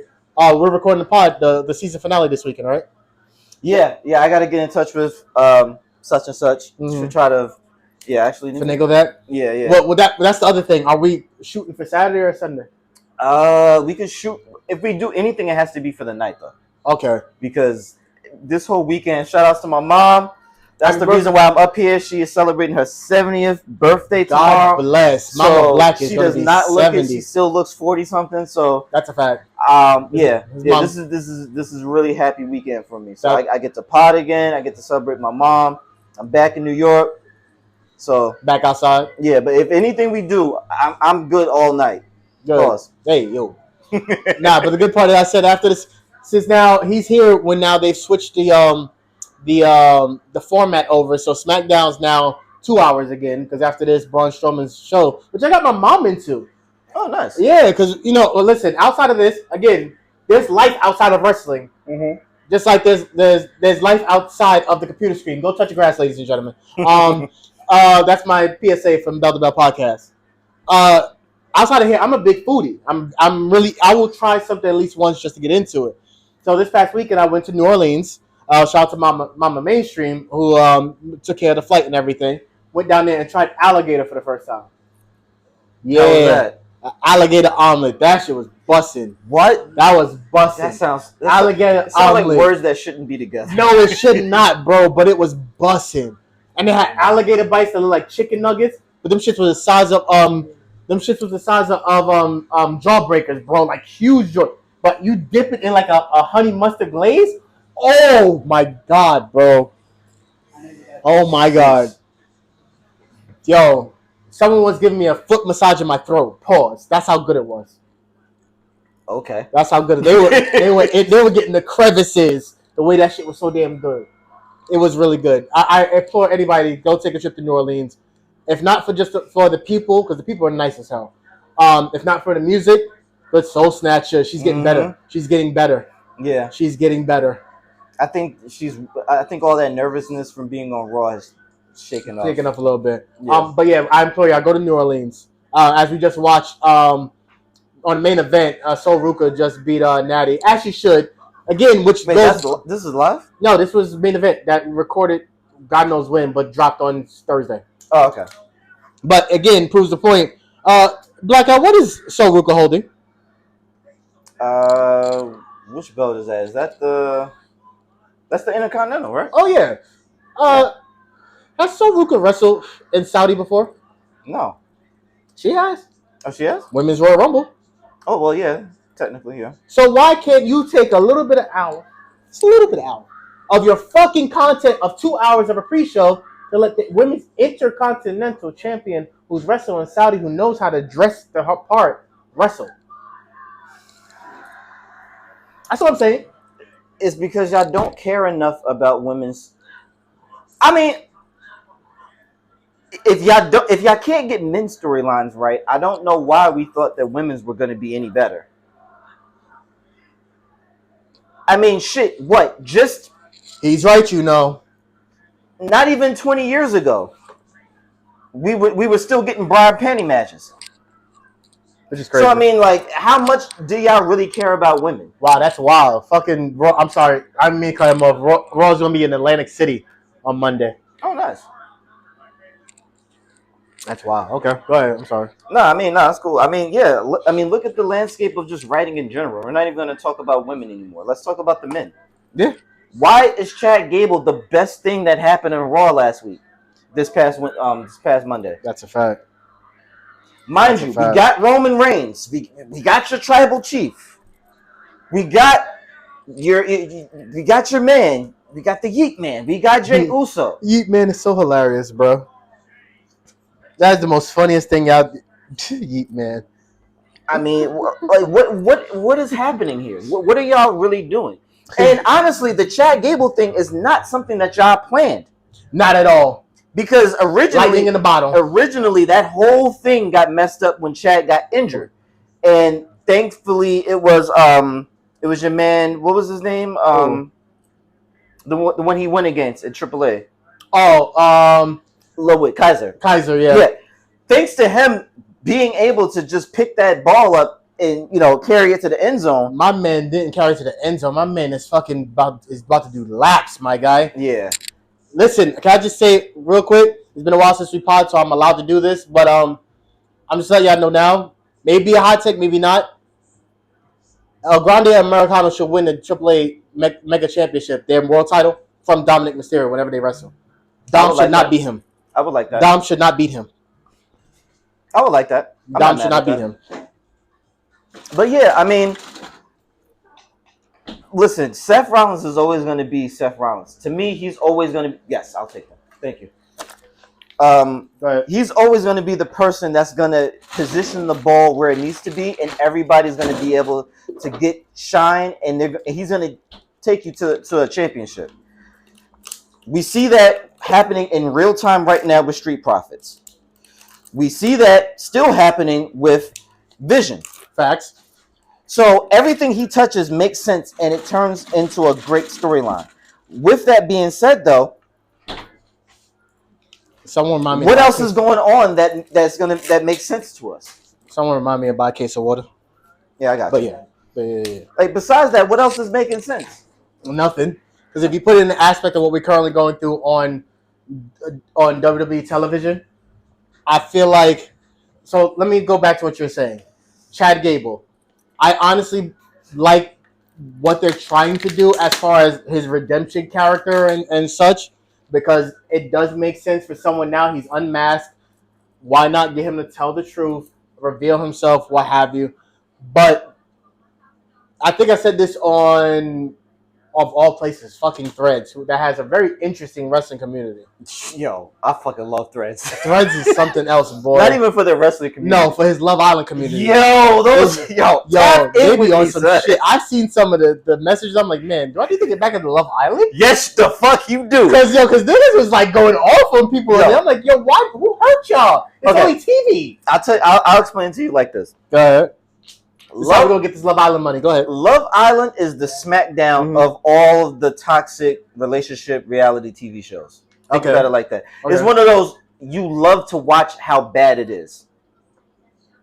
Damn. Yeah. Sorry, SmackDown, but you have good talent. You just don't know what to do with them. Maybe that's which brings me back to my point. Maybe if we do go back to SmackDown versus Raw, we might have that fire underneath them to be like, all right, we got good people. How do we make them work? Agreed. Matter of fact, this actually brings another interesting topic that I want to speak about with you. Let me see if I can find it. Who posted it? Was it my guy Dirt Sheet? Yo, again, shout out to Dirt Sheet Radio. I've been following that page way before I became a wrestling podcaster, because the guy John who runs it, along with his team, is local. Mm-hmm. I will always give them props, because not only do they give me great wrestling content, but just follow him. He gives a lot of stuff about comics. I'm regardless of my tattoos, that if y'all see up close, I basically have all of Marvel's main characters on my left underarm, and then all the DC on my right underarm. I'm still not heavily into the comics, not like how Blackout is. So he's like my encyclopedia for stuff, especially now. We've got that shared universe going on with the Marvel universe and, of course, the building DC universe. Are you going to go see Supergirl? What's that? You going to see Supergirl? Not in movies. I heard it was trash.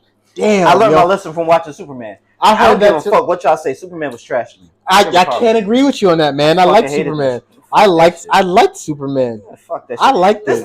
Yo, you're fucking Superman. Why are you having relationship issues with Lois Lane? That was a part of his whole thing. Beta ass nigga, get some balls, nigga. You Oh my god! You the last bro. nigga of Krypton. This your king? That's who you got representing your fucking.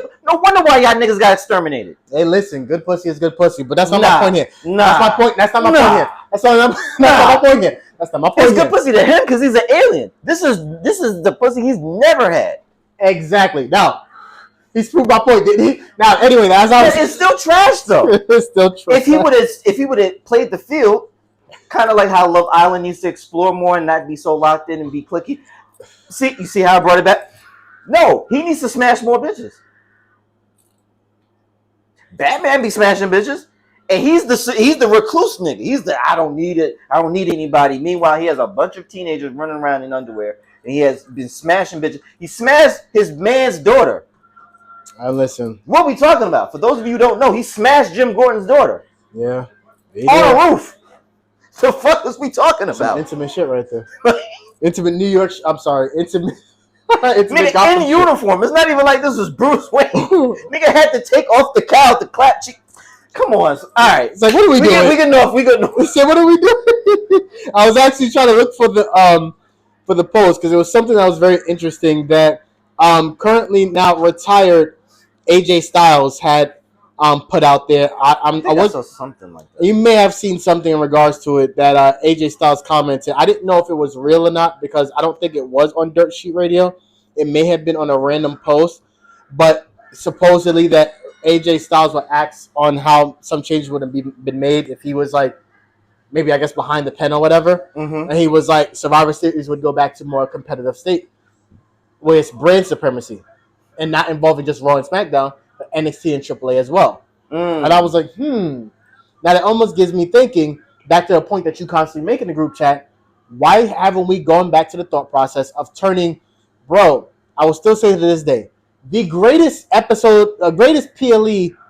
update in history for me was the one where they had WWE, Raw, SmackDown, NXT all fight each other in matches. It was so fuego. AJ Styles versus Shinsuke Nakamura versus Roderick Strong. Are you kidding me?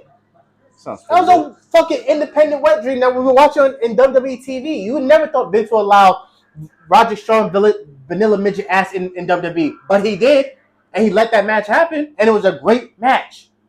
This is not a knock against Roderick Strong, but y'all understand when I say that because this is Roderick Strong's prototype is what they used to diss in WWE. You had to be muscly and strong and shit to get anywhere to touch the main roster. That's different now because everybody can wrestle. Yeah, women included, by the way. Vince likes mandingos. We know this. He said it not I, but he makes points. What I'm trying to say is we're now getting to a point where we got a number of wrestlers now touching every brand anyway.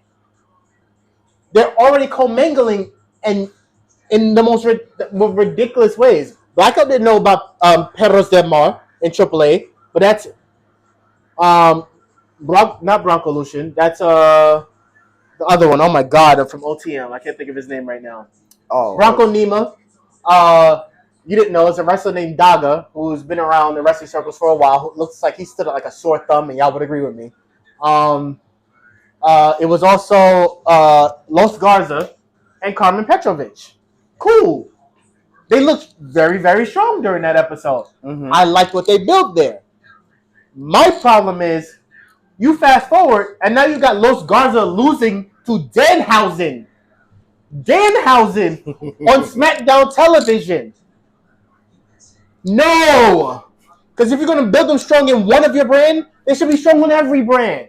They should be built like a special attraction when they come up on SmackDown or they come to Raw. That makes sense. Yeah. There's no reason why you have a Jack Cartwheel and Evolve tagging with Cappuccino Jones here and there, but when you start doing the cartwheels in front of the Mexican fans of AAA, he's a fucking star. But he don't get treated like that when he puts on NXT TV. Oh yeah, that's why, because he's not on NXT TV. Did I just build a star for y'all? Y'all should be paying me. This is fucking Build-A-Bear now, because this shit makes no sense. So now when you have now, which I now read on the reports, that whole segment that we just skipped right past, yeah. Solo Sikoa is officially done with MFTs. The MFTs are leaving Solo Sikoa. That promo right there. So Solo is Solo now? Pretty much. Okay. So, okay. Go ahead and say it, because you know where this is going. What? What Solo? Who been harassing Solo for the past few weeks? Royce? No. Who's been harassing Solo for the past... Oh, fuck. You know where this is going. Doesn't have to. Yeah. But you know what's going to. Solo is going to now get his character diminished. He's going to jump to Raw. I don't have my family no more. I want to come home. Now all of a sudden, the bloodline is strong again. You got the Usos, Roman, Jacob, and Solo. Then what? Zilla going to come through and now Rex shopped in? Bro, what inning are we in, Paul Heyman? What fucking inning are we in? I'm getting tired. It's a long fucking game. This shit is exhausting. It's like nobody in that writing room is like, maybe we should try to pivot and go to a different direction. For real. Damn, Sloan. But for real. Yo, shit. I mean, she needs more sun, but other than that, yeah, she is bad. Damn, Sloan. Oh. Sloan is the female Sheamus. She needs sun. But you do not mind the moon. Damn, that was such a setup. Yo! Shit. Yo. But you don't mind the moon. Never that. Oh, shit. I'm talking about this man way too long, yo. Yeah. For real. I can't believe. Look at this, Yano. Look at this. You see what that is, right? That's Nikita Lyons. That right there. Who's about to do this big... Oh, damn. Can't lie. Yeah, she did catch her kids. Her movements have gotten a lot more crisp. Mm-hmm. Absolutely. A lot more crisp. I'm not mad at the Nikita win. I'm just thinking that maybe it should have been stretched out a little bit further to give Wendy a better title reign. But I think they're trying to capitalize, like I said in the group chat, trying to capitalize on Nikita with everything she's learning in LFG. Because you have to make LF. That's what I was going to say. Uh-oh. What's going on with Finn? He has a long-standing history with this man. Bullet Club. For life. We did used to run together. That was a long time ago. You know, shit gets from my past too. Uh-oh. We all saw that way. I love how they're giving Tama Tonga his own burn, bro. Tama's a character, man. He's going to be something. He's going to be something. And the fact that his brothers were him, it's going to be something. Okay, so but go ahead. This is what I was going to ask. How do you feel about the structure that they are trying to do this time around with the season 3 of LFG? Because those of you who do not watch LFG, it's a reality wrestling show where you have developmental talent learning from the best, literally legends and future greats. So originally you had Bubba Ray, you had Booker T, you had Undertaker, and originally you had Mickey James. That was probably the best season because, it was fresh, it was new. You started to organically fall in love with these new people that you probably never seen and heard of. That's where we got Shiloh Hill from. That's where we got P Nasty. Fuck PJ Vasa. Hold on. That's P Nasty. Can I give Mama name of P Nasty? I'm gonna call it P Nasty. Can we give a shout out to the NXT? I never give much a shout out to the NXT crowd because it could be a little weird. But that whole chant they had, Shiloh, Shiloh, Shiloh, Shiloh, yeah. Shiloh. That shit was lit. that shit was hard. I was like, yeah, get that going. We need some steamroll on that. Because that will pull his character closer. Mm-hmm. And then you got Bailey's gonna kill you. Oh yeah. So I mean, LFG has some good moments here and there, but she will. In season 3 now, all right. In the first 2 seasons, it was a point system, so they would have different challenges and things of that nature. Right.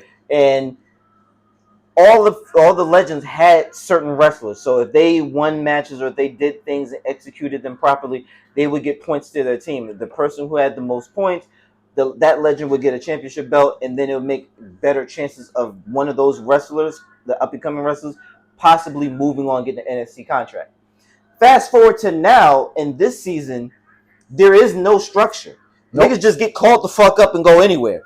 Drake Monroe was like, oh, yeah, we don't have any space for you at NXT. So Drake was feeling sad. He's like, but we got some space in AAA. Like, all right, fuck it. We here. But it's just like, all right. He's like, fuck it, we ball. Do you like this new strategy that they're trying to go with, or do you like it better when it was more concrete and structured, and you saw a clear finish line? No, honestly, so maybe I'm going against the norm here, but I enjoy the idea of throwing shit at the wall and seeing what sticks. I'm big on that, especially if it gives the wrestlers. I've heard me say this plenty of times on the podcast, and these two men and anybody else who's heard me talk about how my love and respect and admiration for wrestlers. Y'all put a lot of time and effort on your bodies to do what y'all do for literally for the sport, for the love, and for the game, and for our entertainment. But on the other side of that, it's nah, bro. The more they time on TV, the more they can get some more money in their pocket. So the way I saw it was, I think I watched the first episode, and I realized, okay, so they're not doing the point system. Oh, they're just giving everybody burn because they got this TV money. They're using it smart, but it reminds me a little bit of. Tell me if I'm wrong. It reminds me, what the heck? Matt Cardona. They literally, this is like mid-card TV. Sorry, guys. Matt Cardona came out. He's tagging with Danhausen against the Garzas, which I already know the result of this because I just said it earlier.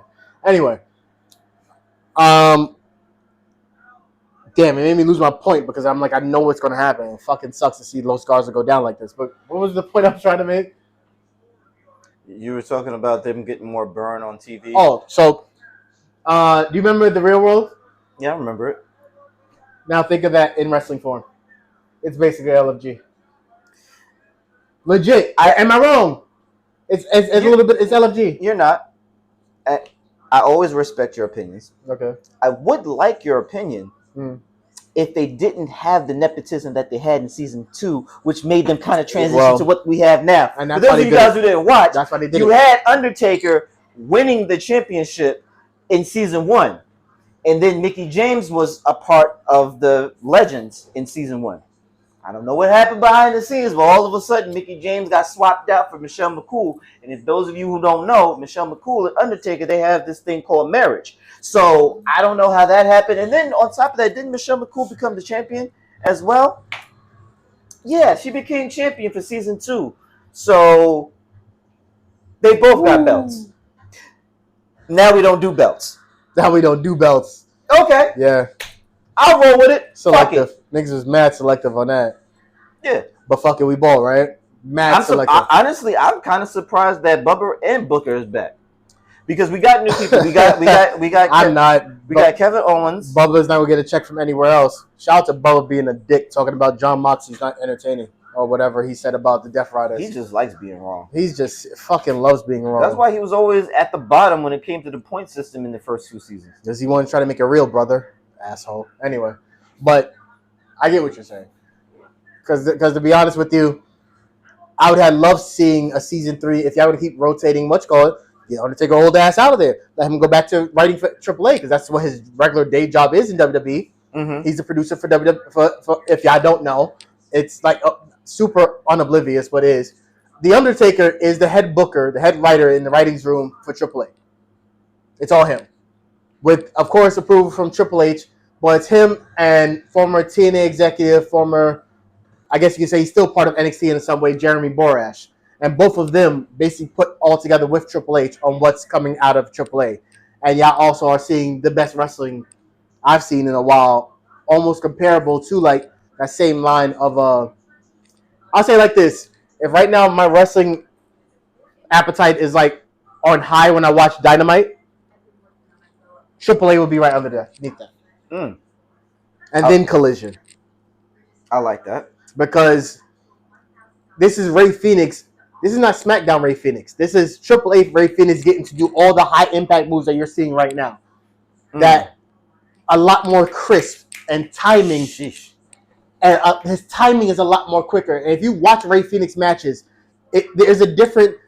It almost looks like he's just floating when he wrestles. Mm-hmm. I watched it in AEW.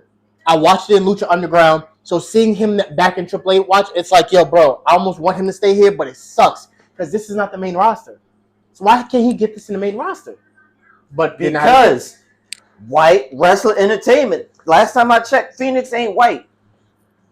So now he's white passing, but that doesn't cut it. So because if that's the case, then fucking Raquel would have been champion. I mean, see how you tied that all together in a nice little bow for y'all? That's what I do. That's what we do here in the Bell to Bell podcast, especially Blackout the Rebel. But yeah, man, I get what you're saying.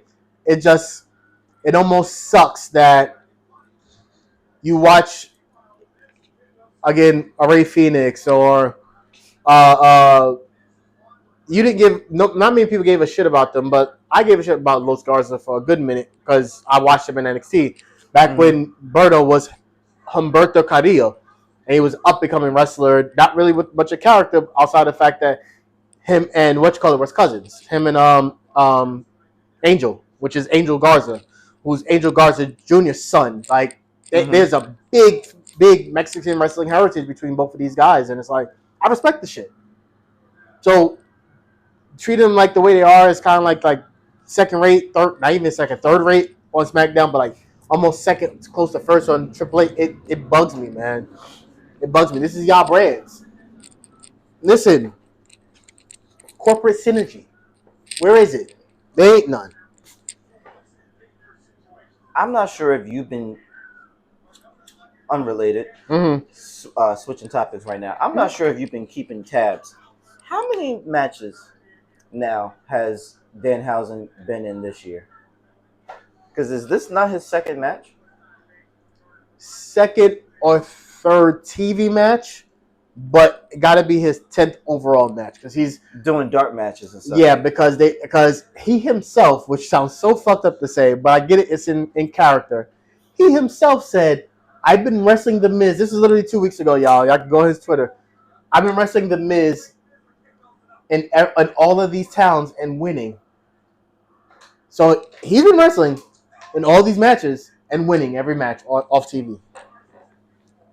So that makes what I'm about to say even worse.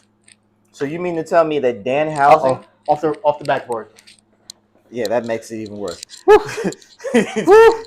mean, about to do a whole 360 windmill of that bitch. I'm about to do like OG. By the hand of God. So you mean to tell me that Danhausen has more wrestling matches, not wins, but just matches? Y'all, look where we go. He has more wrestling matches than your fucking tribal chief, Roman Reigns? I fucking knew you were going to say that. Is this your king? Miss me with all that, he's the tribal chief, he's Roman Reigns, he's a top tier wrestler. Yeah, that's all that's good. But the same way we hold artists, the same way we hold actors to the standard of you're only as good as your last movie or your last album or your last hit song. Facts. You're only as good as your last title reign, your last match, your last feud. And if you're not here enough, then what the fuck is we even talking about? You know what? I don't like Brock. I don't like Brock Lesnar because of the personal shit that's going on outside of it. And they, for some reason, seem to turn a blind eye to that. But they get the fuck Odyssey out of here, even though that shit wasn't his fault. You try to make it seem like Vince is such a bad man, but Brock is right here doing the same shit, but he's cool, right? Okay, cool. I believe you. But you know what I like about Brock? What's up? Brock doesn't have a fucking title. Brock comes in, he picks who he has a beef with. They beef and go back and forth, and then he goes back to hibernate for 9 months. Whatever. Cool. I don't mind that. But when you have a fucking title, you have an obligation to be here, my nigga. It should not be the person you're going against carrying the whole fucking feud. He should not be talking to us. He should be talking to you. What the fuck is we talking about? That's why I let him finish the point, because I knew where you were going with it. It's right there. Like, come on. Like, and then for him to fix his face and say all that part-time stuff, all that's dead. We had an opportunity to sell and push this feud with Roman Reigns and what the fuck? Who's he supposed to be having beef with? Who's Roman having beef with these days? Who is Roman currently beefing it finished with Jacob, so we don't have to deal with that anymore. I don't even know. Is he beefing with anyone? That further proves my point. Why is it such a hard thing to think about our top wrestler I don't think he's with beefing the top right belt? In facts. Yano said it's about to be over. It better be over. But y'all better not fucking let Jay win. Yeah, that remains to be seen because it might be Jay. Because the way that it's looking, everybody thinks that Brock is going to interrupt and cross over the match, so Jay's going to win. Mm-hmm. So, and then Jay will go after the WWE champion, which they're saying right now it makes sense to any three of those wrestlers because Jay and Cody are cool, and that could be a whole thing. Jay and Gunther, you run that back for the title, and then with Jay and Sammy because of their bloodline relation. Because now there could be a chance Sammy could be factored that into the bloodline story, and we're running shit back to 2018. Bro, like, I'm fucking exhausted, bro. I'm exhausted, man. All right, here's something. Because I'm off Roman. Y'all know I don't like the way that they. Yo, Jay should not win, bro. He should not win. He shouldn't. He shouldn't have won. He shouldn't have got this far. But that's what happens when you sell t-shirts. I would have loved to see Oba and Javon run it back. Woo! Oba and Javon put some bangers on. Y'all watched NXT 2 years ago? Mm-hmm. Oba and Javon loves wrestling Oba. You can tell the way they fight. Why can't y'all do that for the main event to get? Is that Carmen? Yes, it is. Damn, watch this sick ass kick. Watch this kick, though. Watch this kick. Is she thicker on AAA? Blah! Right to the back of the ear, too. Answer my question. Is she thicker on AAA? Because I don't remember all that on Evolve. Oh, you know what? I don't remember all that on NXT. Let me go back for this, man, because he see what's going on here. What the fuck is happening here? See what happens when you're around Spanish women? You know, that shit contagious. Yo, I cannot stand you, bro. I cannot stand you. Sheesh. This man, you see what happens. Yo, they're putting Chelsea against Jade in the main event. Good. Start putting her in top tier conversations because she's been there this whole time. Y'all just late to the party. No pun intended. Thank you. Yeah, but so this is the whole. I'm showing Blackout the entire beatdown of the debut or re-debut of Perros del Mar against El Grande Americano, and he's focused on the fact that how thick Carmen got a little thick. I'm not gonna hold y'all. Carmen got a little thick. Oh shit, the live. Damn. Oh my god. That's the TikTok. Fuck. It's all good. It's all good. We got the Twitch and the wait. Are we still going? Oh, are we going? I think we're still going. Yeah, we're going. We're going. Oh, you had a call. That's what y'all. Yeah, nah. Fuck. Let me handle this shit real quick. Yo, about put somebody in his place real quick. Nah, nothing crazy like that. It's just. Okay, but one thing I was gonna pivot and say. Hold on, so we can start back to where you was at. Oh, you gonna play it like we can hear it or what? No. Oh. Just because they're saying everything in Spanish anyway, but it's the fact that when they come out and it's happening, so you can see how they're being presented. So one thing I was gonna say, and once again, this is me being unbiased here, because y'all know I hate this. Yo, the grills, man. Look at this. Yo, Yana, look at this. When are we gonna see Gunther go against Roman for the title? I would not mind that at all. Or Cody, for that matter. I would not mind. Fuck all that. Go back to what you're saying. I would not mind seeing Roman versus Gunther. Because my thing is like, I would not mind. My thing is that would cook for me. How much more are we gonna see Gunther be on this pedestal of this guy? He retires all the greats. He's this accomplished wrestler. He's the wrestler's wrestler. All that shit, and he don't have no belt. And is not in contention for any belt either. He's not. I mean, we saw the thing with Cody, but is he not on Raw? So shouldn't he not be going against fucking Roman? You would think.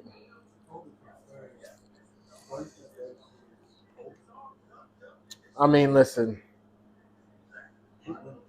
I wouldn't mind Gunther versus Oba either.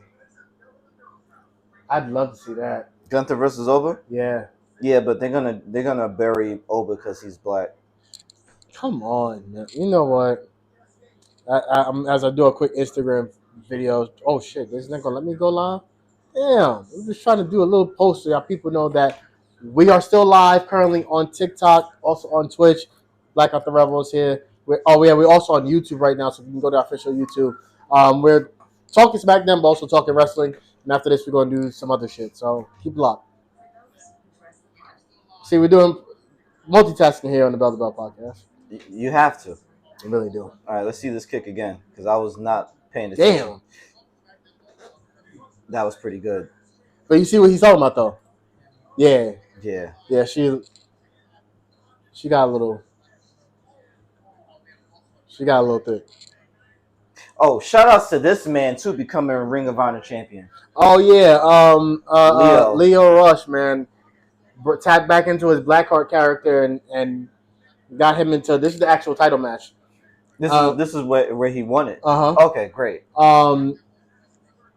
He tapped back into his Blackheart Leo Rush character, and it really has doing wonders for not only his promo but for who he is right now as a wrestler. Because I've now seen like content creators doing it. It's fine.